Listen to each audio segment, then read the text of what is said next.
a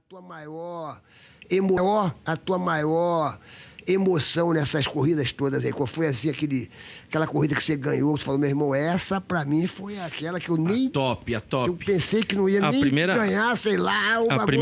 A primeira que eu ganhei de Fórmula 1 na Ferrari, eu tive um problemaço no treino da manhã de sábado e meu carro nem estava pronto para classificar. Meu carro ficou pronto nos minutos finais da classificação. Era na Alemanha, em Hockenheim. E aí, no momento em que eu fui sair para classificar, choveu. Falei, cara, vai ser azarado assim na casa do chapéu, porque, porra, bem na hora que eu vou sair ainda me chove.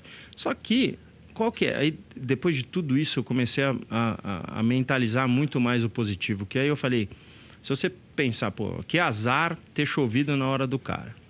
Eu fui o único cara que testou a pista molhada com um pneu slick e que ganhou a corrida no dia seguinte com pista molhada e pneu slick. Todo mundo parou para botar pneu de chuva e eu já havia testado o pneu, falei, eu não preciso. Então você vê... Que sorte, hein? Você vê, que sorte, né? Às vezes pensa que azar e é sorte. Pensou que azar, mas foi sorte, Papai né? do céu, Deus não vai botar pra te... Que ano foi isso aí? Que ano foi? 2000. 2000 tu ganhou aquela da Alemanha, né? Aquela sensacional, né? Puxa vida. Bom, antigamente, não sei agora, mas antigamente rolavam umas brigas nas corridas, que o cara batia um pneu no outro. Aí depois parou isso, por quê? Que foi mais... Não, bate ainda. Ainda bate e rola umas brigas. Eu vi os caras saindo com capacete. Não, já aquela do contigo, Piquet. Essa do Piquet foi em Hockenheim mesmo, que foi, saiu né? na mão. Na mão com... Acho que era o Eliseu Salazar, cara. E aí... mas hoje em dia você vê os caras mais contidos. Sabe onde você vê isso? Na Nascar. No oval americano dos carrões. Então a Nascar tem nego que ainda outro dia mandaram um capacete lá num carro daqui. Tu já saiu da porrada assim com algum corredor? Mas já teve vontade de sair Mas assim? Muito. Muitas vezes. Quem, por exemplo, assim, que tu falou, pô, meu irmão, eu vou sair desse carro e vou meter a porrada nesse carro. Cadê uma fechada, né? Tinha um espanhol, que hoje ele é bem meu amigo, mas ele chamava Jaime Alguersuari. Ele, em Montreal, no Canadá, ele saiu da curva meio mal e ao invés de tomar para dentro assim para defender a posição, ele meio que saiu, deve ter se complicado lá a cabeça e eu tô vindo passando. Ele, quando se deu conta que eu tava passando, ele quando ele cara, bateu assim, ó, eu vi o céu. Quando caí no chão, desmontou o meu negócio de freio da entrada de ar. E aí eu pisei no freio, não tinha freio, passei direto, não bati, parei no box, arrumei o negócio, saí e fiquei perguntando. Falei, o cara foi punido? Não foi não. Beleza, e foi indo. Então, quando eu cheguei, acabou a corrida, eu acabei atrás do cara e ele não foi punido. Eu desci, peguei o capacete dele e batia pra trás assim, ó, falava assim, meu irmão... Ele falava só, que tá louco, que tá louco. Tô muito louco, cara, muito louco. Mas depois foi... Isso nunca ninguém nem ficou sabendo. 17 seconds behind Watson in 5th place.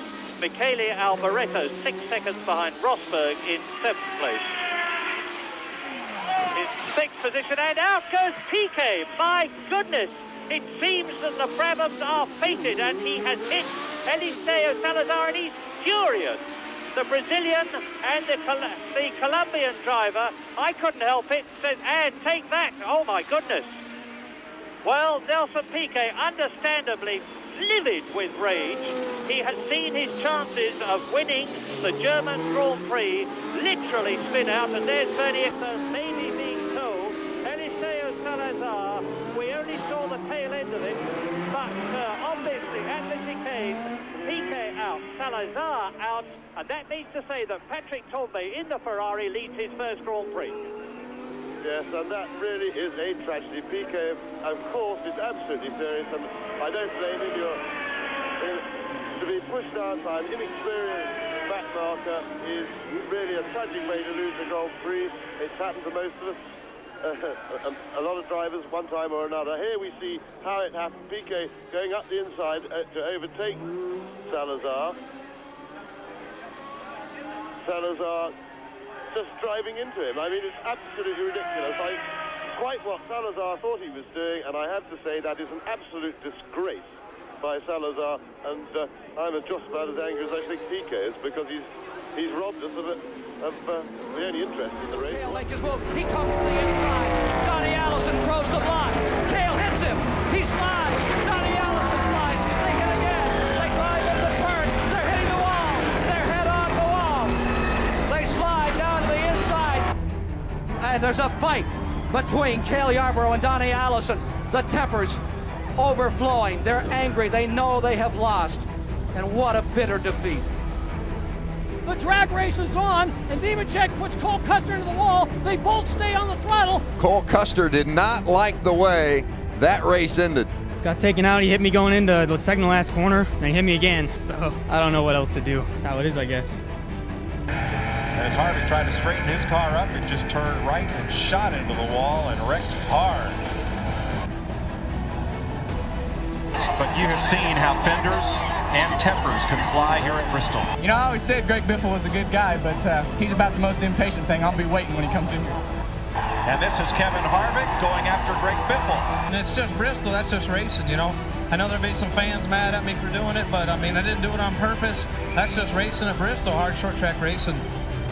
We came off turn 4, and it's really hard to see off turn 4, and he drove underneath me. And when he drove underneath me, I should have let him go, and I didn't. The caution came out, and he pulled up next to me to tell me that he was upset at me. Then I went to pull up next to him to acknowledge him, to say he was right. I turned left, and he was turning left, and we just hung up. And when we hung up, off we went. And it was I honestly don't know what happened. It was my fault. 100% it was my fault. But I wrecked him under caution, and he meant to tell me he was upset, and that was okay. I don't have a bit of problem with what he did. He was mad. And he should have been. It is what it is. Joey Block cut him off right there. And, quite honestly, it's a restart, for heaven's sake. I mean, nobody did anything wrong. I mean, I had to throw the block there. That was a race for the lead. So I was just trying to protect the spot I had. The hell do you think I was mad about? Dumb little runs us clear down to the infield. He wants to about everybody else, and he's the one that drives like a little. I'm going to bust his ass. Thanks, Tony. Thank you. This is going to get ugly. It's going to get ugly down here, boys. And Busch is around. Kyle Busch slides down the pit road.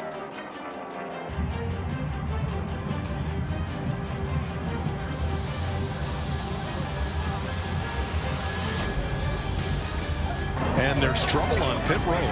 He tried to pin me down into the corner. I was going to spin out, so I'm trying to chase it up. And obviously nothing intentional, but obviously he thinks that's stuff. I got dumped. Flat out just drove straight in the corner and wrecked me. That's how Joey races, so he's going to get it.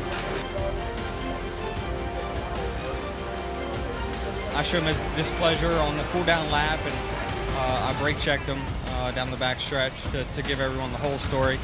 He was just out of control. And then for some reason after the race, the 11 stopped in front of me and tried to pick a fight, and I don't know what that was all about.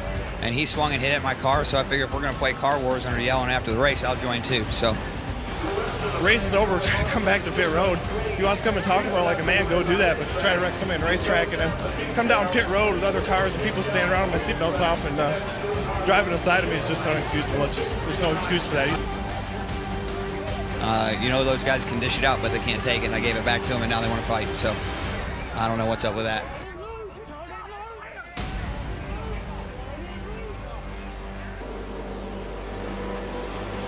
And out of nowhere, I just got slammed with the tube, and it cut my left rear tire. And he's just a dipshit, I mean, the way he races, I don't know how he's ever won a championship, and I'm just sick and tired. I mean, that's why everybody's fighting him and running him down, and the kid is just doing stuff way over his head. I'm proud of Jimmy Johnson for winning that race, not letting that, win that race. There wasn't any conversation. You can't have a conversation with him. I mean, he beats his own drum, gets himself in this position himself, and he's got to pay the consequences. And, I'm going to race him the same way he races me, but that kind of stuff's just uncalled for, and I'm not going to stand for it. Oh, Michael Waldrop is a little upset here at late speed. Michael Waldrop went over and had words and maybe more with car number 9 at the finish of that one. Just lack of respect. I thought he was going to get out of the way in that second corner, and he didn't.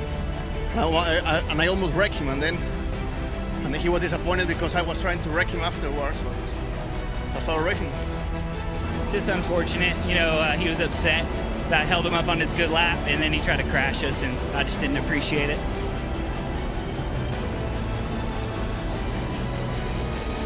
This is on the cool-down lap after the checkered flag. Well, 14 chopped me on the front straightaway earlier in the race. I just about turned him around. If I went into brakes, I would have turned him around.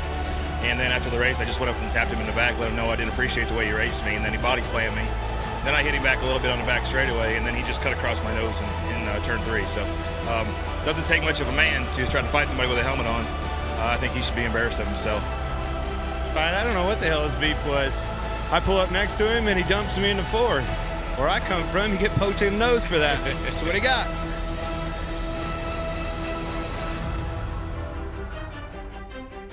As they touch, Waltrip spins it backwards across the grass as they come to the white flag. You know, it happened this way in '87, and I don't think those guys were doing that on purpose either. And I didn't have nothing to do with doing it on purpose. It was uncalled for. I could never race, I could never walk through this garage area having done that to someone, but some people go in the braking zone for the chicane. Yes, indeed, look.